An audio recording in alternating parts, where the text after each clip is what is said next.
আসসালামু আলাইকুম। আজকে পুরাতন কিছু জিনিস দিয়ে একটা খুব সুন্দর জিনিস বানিয়ে নিচ্ছি। যেটা আমি বানানোর পর নিজেই অনেক অবাক হয়ে গিয়েছিলাম। যে ফেলে দেওয়া জিনিস দিয়েও এমন সুন্দর জিনিস হয়? সত্যিই অবাক হয়েছিলাম। এই এখানে আছে একটা পুরাতন মোড়া আর ঘর মোছুনি, যেটা ছিঁড়ে যাওয়ার কারণে রেখে দিয়েছিলাম। তো এই ২ টা দিয়ে আজকে একটা জিনিস, খুব সুন্দর একটা জিনিস বানাবো। এর জন্য মোড়াটা অনেকদিন পড়ে ছিল, ভালোভাবে ধুয়ে নিচ্ছি, পরিষ্কার করে নিচ্ছি। প্রত্যেকটা মানুষের মধ্যে কম বেশি ট্যালেন্ট থাকে কিছু না কিছু। প্রত্যেকটা মানুষের মধ্যে কিছু না কিছু আছে। মানে প্রত্যেকটা মানুষ কিছু না কিছু জানে, কিন্তু আমরা হয়তো তা বুঝি না। অথবা আমার মধ্যে কি ট্যালেন্ট আছে সেটা আমি জানি না, অন্যের মধ্যে কি ট্যালেন্ট আছে সেটা সে জানে না।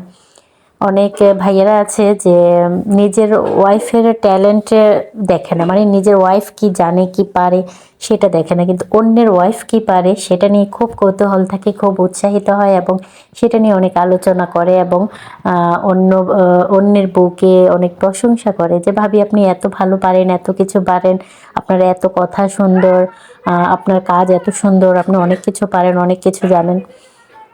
তো সেটা অন্যের স্ত্রীকে কিন্তু এরকম পাম্পটি অনেক প্রশ্রয় দেয়, কিন্তু নিজের স্ত্রী কি পারে কি জানে সেটা কখনো তার চোখেই পড়ে না, মনের চোখ দিয়ে দেখে না, বা দেখলেও চোখের ভিতরে আটকায় না জিনিসটা, যে এত সুন্দর একটা জিনিস আমার ওয়াইফ বানিয়েছে, বা এত সুন্দর একটা জিনিস আমার বউ এত কিছু পারে বা এত ট্যালেন্ট, সেটা আসলে চোখেই পড়ে না।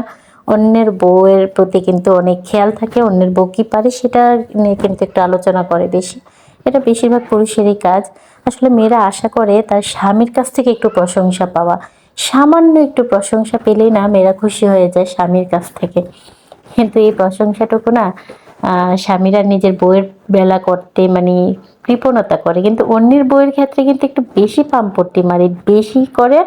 মানে সে যেটা সে মন থেকে বলতেছে না সেটা মুখ দিয়ে বলে অন্যের বউয়ের ক্ষেত্রে, কিন্তু নিজের বউকে খুশি করার জন্য এতটুকু বলে না।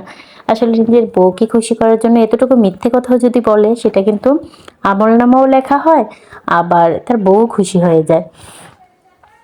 যাই হোক, তো এখন হচ্ছে আমি এই জিনিসটা যে বানিয়েছি পুরাতন জিনিস দিয়ে, আর এইখানে কিছু ঝুড়ি ছিল আমার ঘরে, ৩টা ঝুড়ি আমি ফল রাখার জন্য নিয়েছিলাম। তো এগুলো তেমন একটা কাজে আসে না, তাই ভাবলাম এগুলো দিয়ে বানালে হয়তো জিনিসটা অনেক সুন্দর হবে, আকর্ষণীয় দেখা যাবে, ঘরে সাজালে অনেক একটা সুন্দর ফুটে উঠবে। এর জন্য এগুলো দিয়ে বানিয়েছি, মাঝখান দিয়ে একটু ছিদ্র করে নিয়েছি আমি সুন্দরভাবে। তো আর এটা হচ্ছে ঘরের মোছুনির যে উপরের অংশটা একদম মাথার কাছে লেগে থাকে সেইটা, এটার মধ্যে আমি একটু আগুন লাগিয়ে উপরের ঝুড়িটা বসিয়ে দিয়েছি। একটু বাঁকা হয়ে আছে এটা ঝুড়িটা, এটা তারপরে এভাবে বসিয়ে দিয়েছি আমি। আর মাঝখানে পলিথিন দিয়ে দিয়েছি যেন মাটিটা পড়ে না যায়, বা পানি দিলে যেন নিচের গাছগুলোর উপরে না পড়ে মাটি। এর জন্য আমি প্রত্যেকটার মধ্যে পলিথিন দিয়ে দিয়েছি, মাঝখান দিয়ে ছিদ্র করে মাঝখানে বসিয়ে দিয়েছি সুন্দরভাবে। আসলে পুরাতন জিনিস দিয়ে কিন্তু অনেক সুন্দর সুন্দর জিনিস হয়, সেটা আমরা আসলে মাথা খাটিয়ে বানাতে পারি না, বা বানানোর উৎসাহ হয় না, আগ্রহ হয় না, মনে হয় টাকা দিয়ে কিনে নিয়ে আসবো সুন্দর জিনিস, আর পুরাতন জিনিস দিয়ে বানালে মানুষ কি ভাববে বা কি বলবে, এত একটা সুন্দর লাগবে না। কিন্তু আসলে সত্যি কথা বলতে কি, একটু মাথা খাটালে বুদ্ধি খাটালে কিন্তু অনেক সুন্দর জিনিস আমরা ঘরেই বানিয়ে ফেলতে পারি। টাকা দিয়ে এত শত জিনিস কিনতে হয় না, ঘরের জিনিস যেটা আপনি সাজাবেন সেটা যদি নিজের হাতে হয়, নিজের হাতে তৈরি হয়, তাহলে কিন্তু এটার প্রতি আলাদা একটা আগ্রহ থাকে এবং এটা নিয়ে অনেকটা মানে অনেক ভালো লাগার একটা জিনিস থাকে। কিন্তু কিনে আনা জিনিসটার উপর না এতটা আগ্রহ থাকে না, বা এতটা মূল্যায়ন থাকে না। নিজের বানানো জিনিসটার উপর যে একটা মূল্যায়ন থাকে। এটা আমি বানিয়ে কিন্তু বারান্দায় সাজিয়েছি, বাইরে রাখলে কিন্তু রোদ্রে ঝুড়িগুলো নষ্ট হয়ে যাবে, যার কারণে আমি এটা বারান্দায় সাজিয়েছি। আপনাদের কাছে কেমন লেগেছে জানাবেন অবশ্যই।